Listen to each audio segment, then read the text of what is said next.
دغه نندارتون د 130 غرفو په شتون سره د کورنیو تولیداتو د معرفي او له تولیدونکو څخه د ملاتړ په موخه په مزار شریف ښار کې په لار اچول شوی و.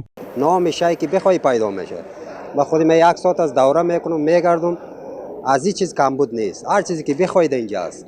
لحاظ امنیتی همچنان خیلی فوق العاده بود و برخورد مسئولین امنیتی با مردم هم خیلی مناسب بود، از هر لحاظ از هر اقشار که بودن.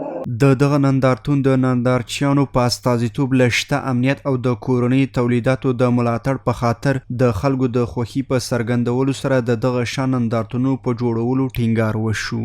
فروشات خوب بود، نمایشگاه خوب بود دیگه.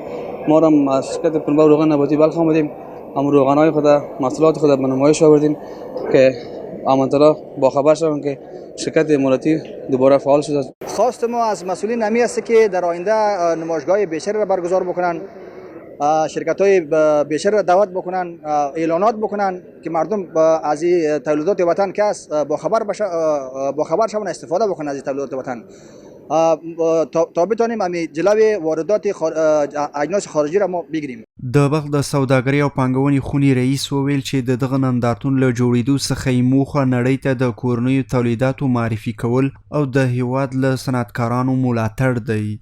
تقریبا 12 تفاهم‌نامه امضا شده که در بخش یک فابریکه کارتنسازی است که با دیگر فابریکایی که به اصطلاح هر مواد تولید میکنن اما بسته‌بندی و کارتنش با اینا قرارداد کردن.